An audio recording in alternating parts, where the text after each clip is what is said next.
Os datos son cada vez peores. A UCI do Montecelo ten xa 35 doentes ingresados. Medra a presión hospitalaria e tamén o número de casos activos que continúa imparable. Na área sanitaria de Pontevedra os Salnés rozanse xa os 2.500 casos, na de Santiago de Barbanza os 3.500. Que tal, saúdos? Os datos son preocupantes. Para que se fagan unha idea, todos os concellos da área de Pontevedra e os Salnés rexistran nestes momentos unha incidencia acumulada a 14 días superior a 250 casos por cada 100.000 habitantes, que é o limiar establecido para considerar que unha zona está en risco extremo pola COVID. De contado, imos con todos os datos. Primeiros titulares. Éxito de participación no cribado masivo de pollo. As probas rematarán mañá. En total están citados 8.000 veciños. Sancionadas 8 persoas por celebrar un botellón sen cumprir coas restricións. Aconteceu o pasado venres en Pontevedra. Cambados vai levar unha moción ao pleno da Mancomunidade para mellorar o transporte público da comarca. Queren que a Xunta recoñeza o carácter metropolitano do Salnés. Os alcaldes do Barbanza reclaman melloras na vertebración das súas comunicacións. Entre outras cousas, piden a mellora do acceso ao AP9 en Caldas.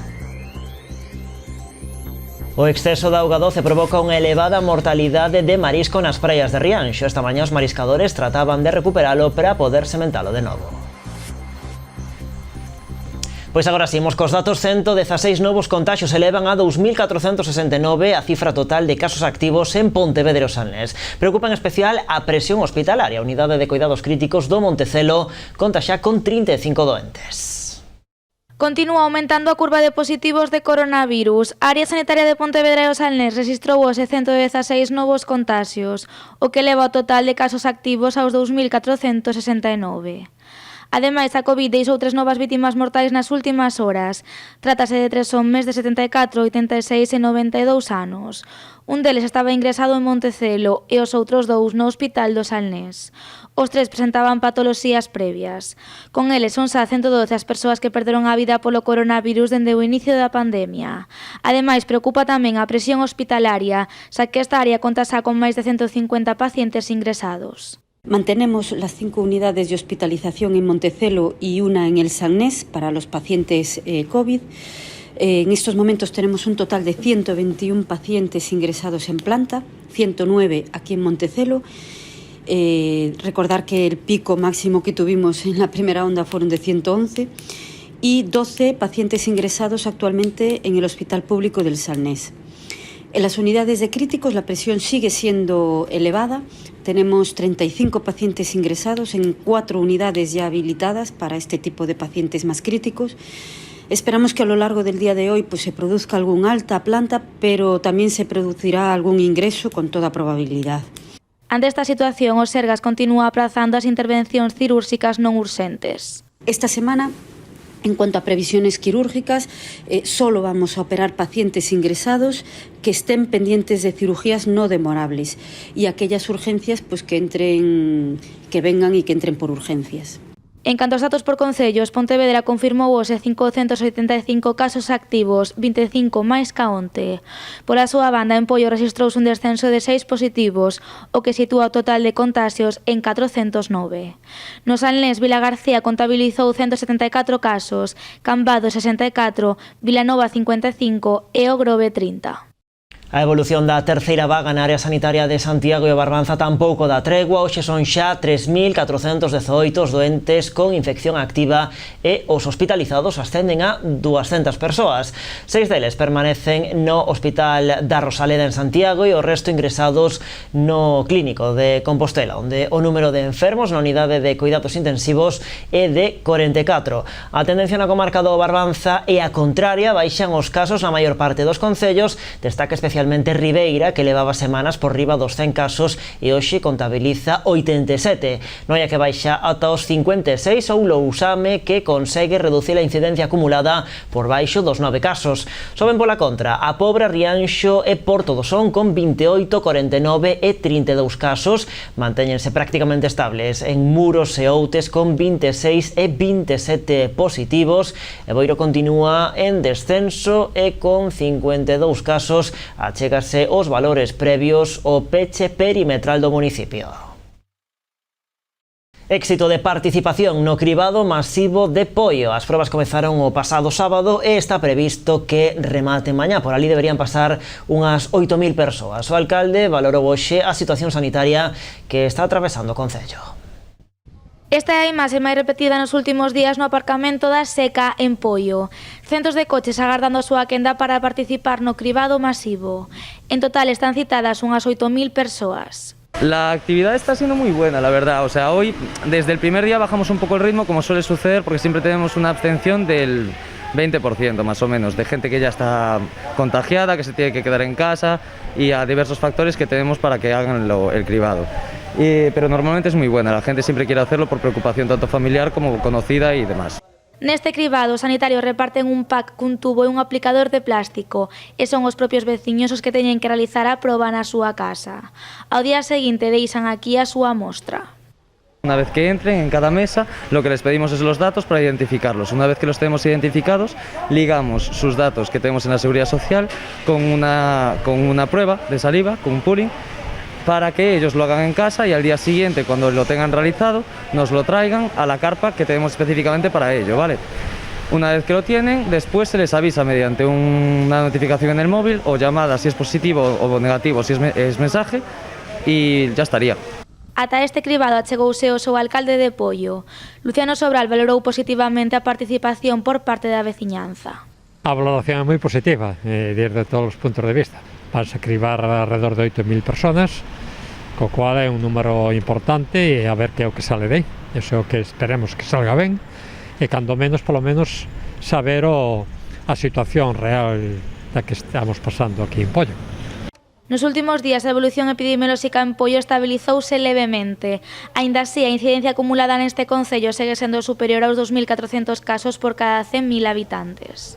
Levamos unha semana que, ainda que subimos algo, pois está bastante estabilizado e entendemos que, bueno, que dado o tempo que xa levamos con este incremento, que ahora a partir desta semana que poidamos empezar a baixar. Ante esta situación, o alcalde non descarta pedir novos cribados no concello. Valoramos eso, sí, non? Porque hai un tramo de edade que non se lle fixeron, mas que nada falalo coa consellería, co xerente, se é viable ou se non, ou se a mellor xa non é necesario, non? Todo vai depender de como evolucione esta semana os casos. Bueno, toda a área sanitaria de Pontevedra e o Salnés está a rexistrar unha alta incidencia acumulada. Ningún concello está por debaixo dos 250 casos por cada 100.000 habitantes, que é o limiar establecido para considerar que unha zona está en risco extremo pola COVID-19. Concellos como Sanxenxo ou Poio mesmo cuadriplican ese nivel. As autoridades sanitarias establecen que unha zona con máis de 250 casos por cada 100.000 habitantes pode considerarse en risco extremo de coronavirus, un dato que en plena terceira onda rachou nos concellos da área sanitaria de Pontevedra e o Salnés. Municipios como Sanxenxo ou Poio mesmo cuadriplican ese dato. En Poio, a incidencia acumulada a 14 días sitúase nos 2.300 casos por cada 100.000 habitantes. En Sanxenxo, mentres, o dato sitúase en algo máis de 1.000. Tamén dato preocupante en Moraña, cunha incidencia acumulada nos últimos 14 días de 1.300 casos. Meis é o seguinte municipio da área sanitaria en rexistrar un mal dato. Rolda os 850 casos por cada 100.000 habitantes. En Cuntis, a incidencia acumulada sitúase preto dos 700 casos. E na cidade de Pontevedra, entre tanto, están agora mesmo nos 630. Vilagarcía, nestes momentos, rexistra unha incidencia de 430 casos e o concello que mellor dato presenta en canto a incidencia acumulada é o do Grove. Sitúase preto dos 260 casos por cada 100.000 habitantes. Bueno, Vilanova rexistrou hoxe 2 casos novos, situándose nos 55. Segundo o alcalde da localidade, o número de contagios está se ralentizando e di que estamos preto de chegar ao pico desta vaga. O rexedor considera que é moi importante que se sigan cumprindo as normas para que a situación comece a mellorar nos vindeiros días. Está haciendo como una meseta, o por lo menos ya no es un crecimiento de como aquí, que hubo días que crecieron 6, 7 y 8 casos. Se está ralentizando el crecimiento y se están dando altas, con lo cual hay que esperar que la gente lo siga haciendo bien y a ver si conseguimos que en una semana pudiéramos incluso empezar a bajar. Yo creo que aún tenemos posibilidad de que crezcan un poquito los casos, pero espero eso, que si suben 1 a 1 o 2 a 2, salvo que aparezca un caso familiar de 20, podemos empezar a doblar ya la subida y empezar a bajar. E as últimas altas durante esta pasada fin de semana confirman a boa evolución do gromo de coronavirus na residencia do Musví de Ribeira. Tan só 4 maiores figuran no cómputo de casos activos despois de que 2 recibiran a alta hoxe mesmo. E no caso dos traballadores son 3 os que aínda permanecen coa infección activa despois de que entre este sábado deran negativo 2 membros do equipo de persoal. Así as cousas, semella que a situación se vai normalizando neste centro que chegou a rexistrar case 100 de persoas infectadas. Compre lembrar que foron 12 os residentes que faleceron pola COVID-19. Os concellos insisten é necesario chegar a un acordo entre as administracións para axudar a hostalaría e o turismo. A pesar de que a semana pasada as negociacións entre Xunta, Fegan e Deputacións para elaborar un plan conxunto de rescate non chegaron a bo porto, municipios como o de Pontevedra e o de Poio manteñen a man tendida e piden a altura de miras aos implicados. A falta de acordo sobre as contías e sobre a xestión dos fondos rematou coa rotura das negociacións entre Xunta, Fegamp e Deputacións provinciais para deseñar o plan conxunto de rescate a hostalería e o turismo. Empezar a miña intervención collendo as últimas palabras coas que pechou a reunión que nos convocaba a todos, que era o presidente do clúster, e que foron: el paciente se muere, ya non tenemos máis tiempo. Pois nos estamos totalmente de acordo. Finalmente, as administracións achegarán cartos, pero non se creará un fondo conxunto nin un sistema único de tramitación, tal e como demandaba o sector e o clúster de turismo. Intentar poñerse de acordo para trasladar unhas axudas, e se os que están esperando as axudas din que non queremos un sistema de diseminación, pois o lógico é facerlles caso. Por tanto, nós lle vamos a facer, pero a ver se somos capaces, mentre nos sigan dicindo que o sistema ten que ser este, desde logo a Xunta de Galicia seguirá facendo se cree que bo, e creemos que teñen toda a razón do mundo. Pero, primeiro, volvo a decir, mantendide, estou seguro que, ademais da Diputación de Ourense, haberá outras entidades que se sumen a isto. Tras o fracaso do venres, esta mañá no Concello de Pontevedra non se daba todo por perdido. A voceira do Goberno local pediu darlle unha nova oportunidade ás negociacións. Eles teñen, asegurou, a man tendida. O Concello de Pontevedra estará disposto a chegar a un acordo coa administración competente, coa Xunta de Galiza, para poñer en riba da mesa recursos inmediatos, recursos para a creación deste fondo estructural que afecta a centos de persoas. Tamén amosou a súa disposición a pechar un acordo co Concello de Poio. O seu alcalde asegurou que o Goberno local participará dentro das súas posibilidades. Xa tomamos unha serie de medidas o ano pasado, como foron eliminar o tema das terrazas e tamén o tema da basura, aqueles establementos que estuveran cerrados, eso ampliouse tamén para este ano. E, bueno, non se houbera un acordo, se chega a haber un acordo en ese 1% que as deputacións e a Fegan pedía, pois evidentemente nós somos uns máis, estaríamos aí para poñer esa parte. Non se chegou a un acordo, pero os participantes nas negociacións non quixeron falar de fracaso. Aseguran pola contra que os encontros serviron para que finalmente todas as partes comprometeran diferentes achegas para apoiar o sector hostaleiro e turístico nesta crise. Máis cousas, na última semana, Policía e Garda Civil fixeron na provincia de Pontevedra 900 controis para velar polo cumprimento das novas restriccións. Entre o día 26 e o día 31 do pasado mes de xaneiro, as forzas da orde identificaron na provincia a máis de 18.000 persoas. Tamén se controlaron case 14.000 vehículos. Finalmente, tramitáronse unhas 300 propostas de sanción. Nos operativos postos en marcha por Policía, Policía Autonómica e Garda Civil participaron máis de 1.500 axentes co foco posto especialmente no cumprimento dos peches perimetrais, o peche da hostalaría e as novas limitacións ao comercio non esencial. Dende a Subdelegación do Goberno en Pontevedra salientan o alto grau de cumprimento das restriccións, falan dun comportamento exemplar por parte da cidadanía, animando a que se sigan cumprindo todas as limitacións impostas. Iso na provincia, na cidade de Pontevedra, as denuncias por incumprir as restriccións continúan en aumento. A Policía Local sancionou esta pasada fin de semana a 8 persoas que estaban a celebrar un botellón. O suceso produciuse o pasado venres na Rúa Tablada. Os axentes tiveron coñecemento de que se estaba facendo esta festa, este encontro ilegal, e cando chegaron atoparon a 8 persoas. Todas elas foron denunciadas por realizar unha reunión de non conviventes. Ademais, ao longo desta pasada fin de semana, os axentes tamén sancionaron a outras 3 persoas por saltar o peche perimetral, 2 serán de Pollo e outra de Marín. Cabe destacar tamén que a Policía Local tramitou ao longo de toda a semana 5 denuncias por non levar a máscara, 3 delas tamén que se produciron entre o pasado venres e onte domingo. Bueno, Boiro tamén continúa con esa vixilancia, extremando as medidas de seguridade e protección. A Policía Local mantén os controis para garantir que se cumpran con todas as restriccións. Como ven sendo costume todos os luns, Boiro celebraba esta mañá a Comisión de Seguimento da Evolución da COVID, na que se analizan os datos e a incidencia da pandemia no municipio, e se valoran tamén as medidas de seguridade e prevención que se están a desenvolver. Dende o equipo de goberno valoraron moi positivamente a baixada no número de positivos e nos novos contaxios. Segundo os últimos datos publicados polo Servizo Galego de Saúde, conta con 52 casos activos, unhas cifras por debaixo das que levaron o seu peche perimetral semanas antes de Nadal. Dende a entrada en vigor das novas restriccións o pasado 26 de xaneiro, a Policía Local de Boiro realizou un total de 8 denuncias, 2 polo uso indebido de máscara, 4 por incumprir o toque de queda e 2 por incumprimento das restriccións en canto a xuntanzas.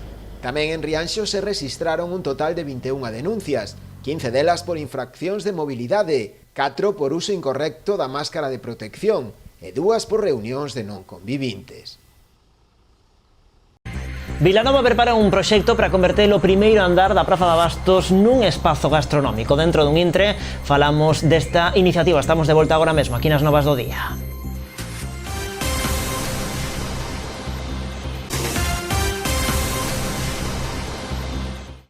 Aquí estamos, nas Novas do Día en Canal Rías Baixas. O Concello de Cambados vai levar ao pleno da Mancomunidade unha moción para mellorar o transporte público na comarca. Din que queren mellorar e ampliar as liñas de autobuses tanto a nivel interno do Salnés como coas conexións das grandes cidades galegas. O obxectivo é instar a Xunta a recoñecer o carácter metropolitano da Bisbarra.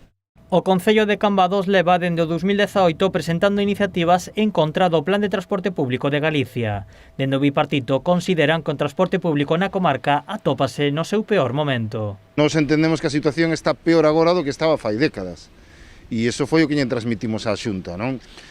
Hai menos liñas, hai menos frecuencias e a verdade é que resulta moi difícil poder comunicarse por transporte público internamente dentro da comarca.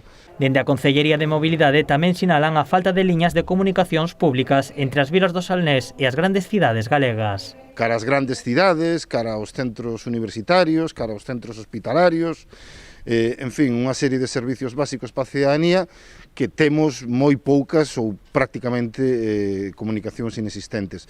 O goberno cambadés considera que o Plan de Transporte Público galego dista moito dun modelo do século XXI. Dende logo, se non se aposta decididamente polo transporte público, e nós vemos que a Xunta non o fai, pois dificilmente podemos aspirar a ser unha sociedade desenvolvida do século XXI, non?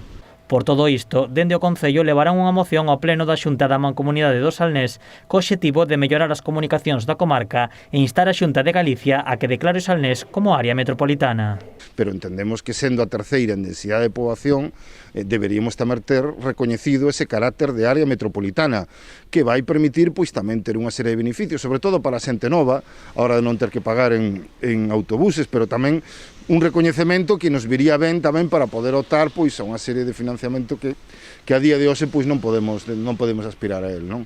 A esta proposta sumouse a formación de Cambados Pode, que engadiu unha emenda para que o Plan do Transporte Público do Salnés se financie con fondos europeos. Instar a Xunta de Galicia que esos fondos europeos que sabemos que se están xestionando agora, fondos europeos que van a vir pois con motivo da COVID, pois de que se desarrolle, de que se leve a cabo un plan pois para mellorar o transporte comarcal aquí no Salnés. Estas propostas resurdiron tras a problemática que se atopan uns alumnos cambadeses para desplazarse a estudar a Vilaxoán. Para as formacións cambadesas é un exemplo claro da deficiencia das comunicacións na comarca. A moción será levada ao pleno da Mancomunidade do vindeiro día 11. Entre tanto, Barbanza reclama unha mellora na vertebración das súas comunicacións, ademais dunha actuación urxente na estrada provincial entre Boiro e Noia. Os alcaldes de Arousa Norte levan tempo demandando a mellora do acceso dende a autovía do Barbanza o enlace coa P9 en Caldas. Malia que a comunicación central da comarca do Barbanza é inmellorable coa autovía que vertebra a Bisbarra, os alcaldes da marxe norte da Ría de Arousa botan en falla unhas mellores comunicacións internas. A principal refírese á conexión con Muros Noia. A estrada que discorre pola costa de titularidade autonómica está a ser obxeto de algunhas actuacións. Sen embargo, a comunicación máis rápida, na vía provincial entre Boiro e Noia, presenta algúns problemas dado o mal estado nalgúns puntos. O traspaso das competencias á Xunta segue a estar na axenda da Mancomunidade Arousá, pero a longo prazo. Antes demandan unha actuación por parte da Deputación da Coruña que garanta a seguridade canto antes nesta estrada, que soporta un gran volume de tráfico. Tense mellorado moito nos últimos anos, pero creo que se necesita unha maior implicación. Sabemos que tamén por parte da Xunta, lóxicamente, o interés en que esa carretera pois se poda escribir xa de forma definitiva o que son as competencias da Xunta, pero lóxicamente se vai a ser un proceso de arranxo moito máis lento, co cual creo que o máis beneficioso para a comarca, como manifestaron outros alcaldes, é unha actuación inmediata. Por outra banda, os alcaldes volven demandar outra bella reivindicación para mellorar o acceso dende Catoira ao enlace coa AP9 en Caldas. O comunicalo ca AP9, no que ven sendo pois esa unión a través de Catoira a Caldas, e tamén desde fai anos pois creemos que é necesaria a actuación no ponte por parte das dúas diputacións e posteriormente pois a mellora do que é a comunicación desde Catoira ca autovía. Con eso creo que as expectativas da comarca con respecto ao que son as infraestructuras viarias veríanse suficientemente atendidas. Máis asuntos, a Policía Nacional de Ribeira detivo a un veciño da localidade de 33 anos por un presunto delito de tráfico de drogas. Nun control rutineiro, os axentes interceptárono no seu vehículo, onde lle interviron ocultos en diferentes habitáculos 120 envoltorios de cocaína e 48 de heroína, tamén un teléfono móvil. O aprendido constanlle ademais varios antecedentes por feitos semellantes. Xa pasou a disposición do xulgado de instrucción número 2 de Ribeira en funcións de garda. O patrón maior de Carril irá a xuízo polo presunto caso de falsificación de documento público no Opósito. O xulgado de instrucción número 3 de Vila García decretou a apertura de xuízo oral contra José Luis Villanueva e a exsecretaria da Confraría, co Opósito como responsable subsidiario. A vista vaise celebrar no xulgado do penal de Pontevedra e xa se reclamou aos acusados o depósito de 39.000 euros para asegurar a responsabilidade pecuniaria que se lle imporía no caso de que foran condenados. A acusación refírese ao sucedido nunha xunta xeral do 27 de outubro de 2017. Segundo recolle a acta, varias mariscadoras que son as que exercen a acusación berraron e insultaron ao patrón maior. Elas aseguran que o recollido na acta non se corresponde exactamente co que aconteceu na xunta, segundo se recolle no escrito da acusación.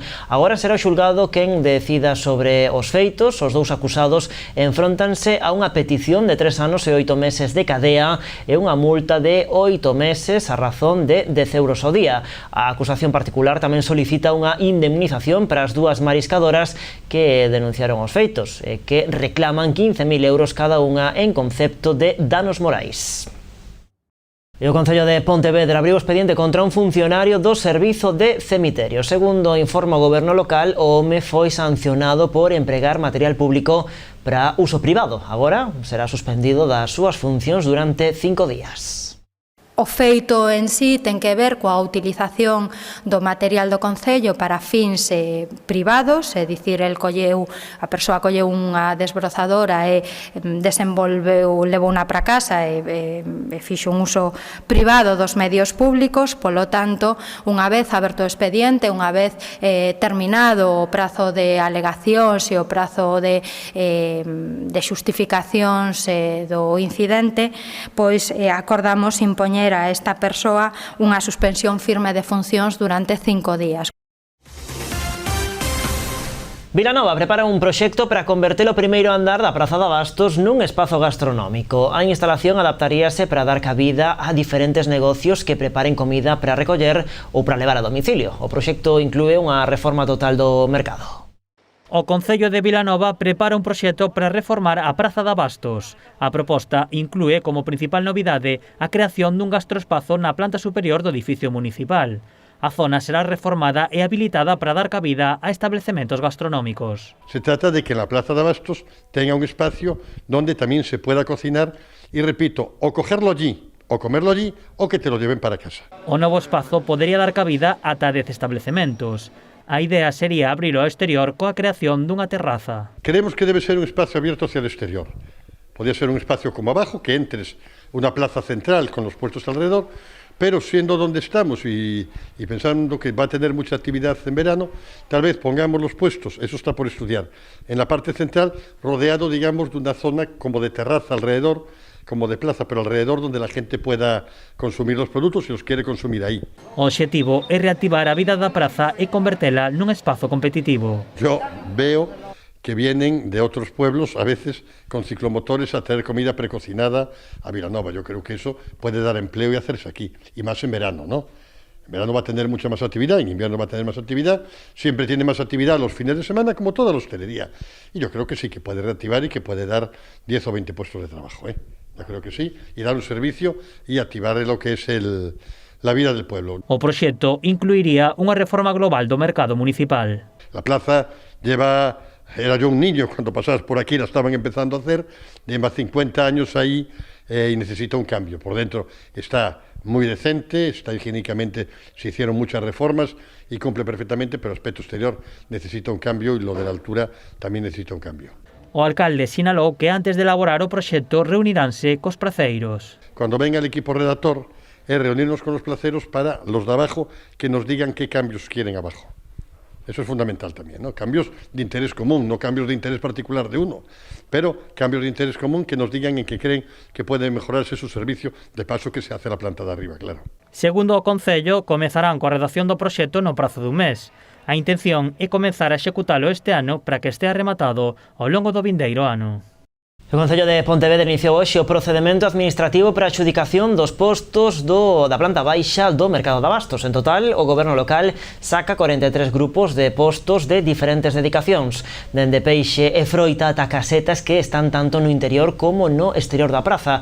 O prazo de concesión é de 25 anos e o canon é de diferentes importes en función da tipoloxía do posto, dende os 13.000 euros para as casetas interiores ata os 3.000 para as bancadas de froita. Ademais, tamén varía o importe mensual de cada un destes postos, que pode ir dende os 78 euros ata os 38. E Cambados despídese do seu vello cuartel da Garda Civil. Nesa mesma parcela vaise construir agora un novo edificio para ser a sede da Benemérita. O solar ten unha superficie de uns 3.500 metros cadrados. As novas instalacións terán capacidade para un 100 de axentes. Ademais do edificio de oficinas, prevese a construción doutro inmoble para as vivendas dos axentes e as súas familias. Vai ter un investimento de case 6 millóns de euros e prevese que este rematado no 2023. A idea é que este novo complexo sirva de central da Garda Civil para a comarca do Salnés. O vello cuartel fora construído hai agora 50 anos, o seu estado de conservación era moi malo e, de feito, a Deputación de Pontevedra renunciara á súa rehabilitación. A Garda Civil, entre tanto, xa saben, mantén a súa sede provisional na Mercede. Viámoslo en titulares, os temporais dos últimos días están a provocar unha elevada mortandade de marisco na maior parte das praias da Ría da Arousa debido ao exceso de auga doce. Unha das zonas máis afectadas é Rianxo. Esta mañá, mariscadores de a pé trataban de recuperar do areal de Tanxil o máximo de marisco posible para poder sementalo noutras concesións e evitar así a morte. É moito marisco. Se nos morre todo isto, quedamos a dúas velas. Xa non había moito, pero que hai moita cría. Esta cría para nós vale moito. Moita cantidad, o berberecho penso que xa a ameixa esta ainda pode ser que volva, que está viva, pero o berberecho nada. O 100% eu penso que está todo morto. Desesperados e impotentes, así se sinten os mariscadores de Rianxo ver como se atoparon estes días os seus areais por mor do mal tempo e a chuvia. O exceso de auga doce, coa conseguinte baixada da salinidade, está a provocar unha masiva mortandade do marisco. Saleu moitísimo marisco a terra, houve moito mar de fondo, e xa levamos 3 días vixiando porque baixaba e enterrábase un pouquiño cando baixaba o mar, pero cando viña para arriba volvía outra vez a desenterralo.